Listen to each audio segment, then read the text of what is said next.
I framed tonight as a title for something that is on the minds of many of my clients. I'm a therapist in London. And I've come from in London, that's where I live. Yeah, I live in London. But I'm from America. I'm from DC originally. I spent a lot of time in New York. Oh, okay. But I've been back and forth between New York and London for the last 12 years. Okay. And but I come from a mind, body, spirit background. Yoga, breathing, mindfulness, that sort of thing.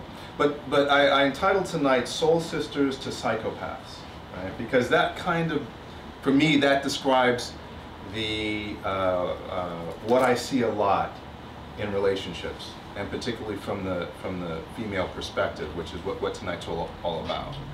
So there are two examples that I'll talk briefly about that kind of show the contrast between a soul sister's relationship, right, or a soul sister sort of getting in contact with herself, which is what tonight is about, where she attracts the kind of man that that is just a mirror for her, right? In other words, she does the work on the inside, and what she attracts is someone that is perfect for her, as opposed to trying to follow a prescription of do this, don't do that, look like this, dress like this, sort of all these other things, right?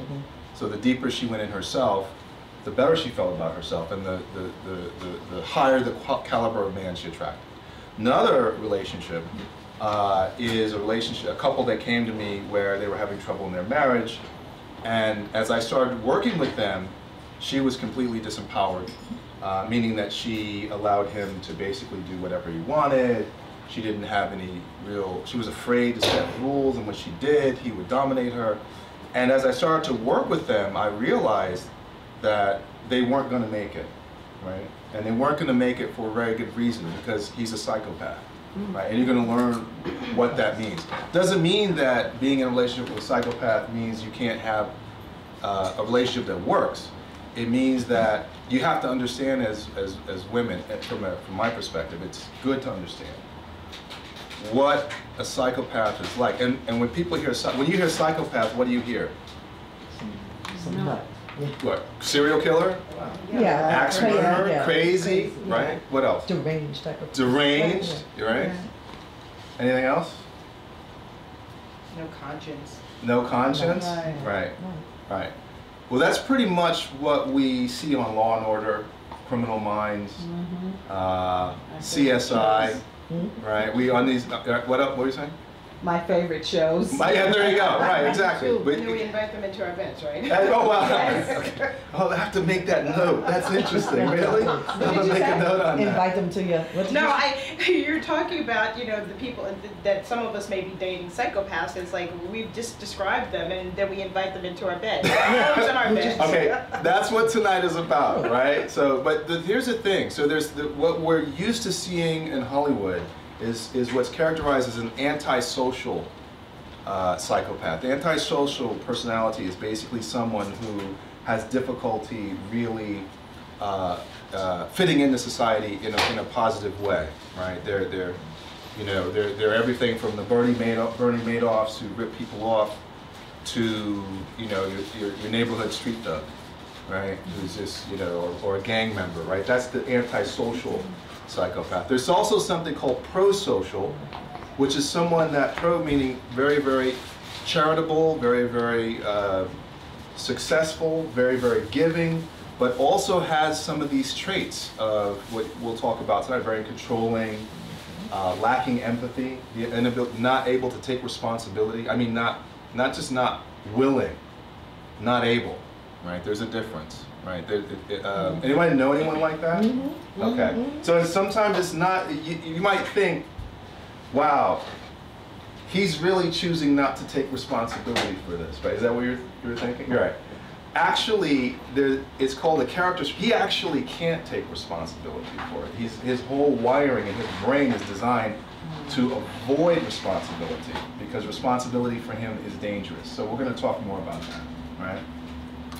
So, but essentially, the first case I mentioned, the Soul Sisters case, where a woman came to one of my workshops. I'll call her Tiffany, and she was really, really down. She was really, really low. She was crying a lot. She had broken up with this guy, had broken her heart in two, betrayed her beyond belief.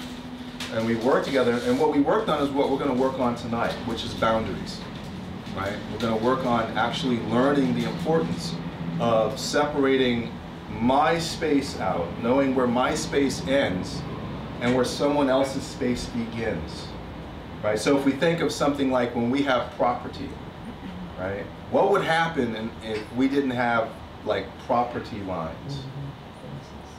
It would be a free-for-all, wouldn't it? It wouldn't really work, would it? But we have something that says, right, this is my property, right? So in a boundary, it's like that, right? So we worked on her being able to define her space, which we'll do tonight, and then being able to really strengthen that, really feel that, really be able to go out into the world and feel that way, right? And so what happened is she ended up meeting a guy in Whole Foods. She didn't really meet him. He sort of just brushed into her. She thought, oh, he's quite interesting. But she just carried on because of her boundaries. She goes, okay, I'm not pressed anymore, right? It's not that I don't need a man. I'm just not I'm into me, right? I'm into me and what I'm doing, right? I'm focused on what I want to do, what I really, really want, instead of trying to please him. So that's what the boundary allowed her to do. So then about a week later, Whole Foods again, she runs into him again, right? So she's thinking, okay, something's going on with this. But she still didn't go after him, right? She still stayed in her space, blah, blah, blah.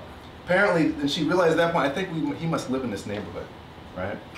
She's walking down the street and now, okay, maybe, who knows? Maybe he set it up, we don't know. But I met the guy. And basically they met again, they met for coffee, right? 6 months later, they were engaged. And so because she didn't settle, right? She didn't go after. She just stayed really, really in her space. And by staying in her space, she was able to, we'll talk about tonight, trust her instincts, right?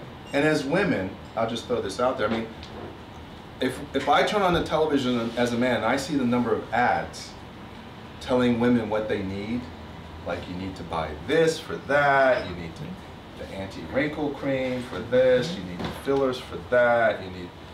As someone that's really sensitive to women's issues, or if I look at the magazines, like Shape or Cosmopolitan, some of them, it's really pretty much very young, thin, almost masculine-looking women in many ways, boyish-looking women, pubescent women actually. And I imagine as a male that's very insulting, but it's very intrusive, right? So what happens is this sense of something always invading a woman's boundaries, right? So but once you start to go inside yourself and start to make peace with yourself, start to say, I'm okay who I am. I don't necessarily need those things out there. I might want to try some things on. I'm not saying that I'm not bothered. I like the way I look, I want to look better, but I want to actually trust in here what's right for me, right? Be able to refer inside myself what's important for me. So boundaries allow that to happen. That's why that relationship happened, and that's what I help my clients to actually do. It's one of the first things we do is to set boundaries.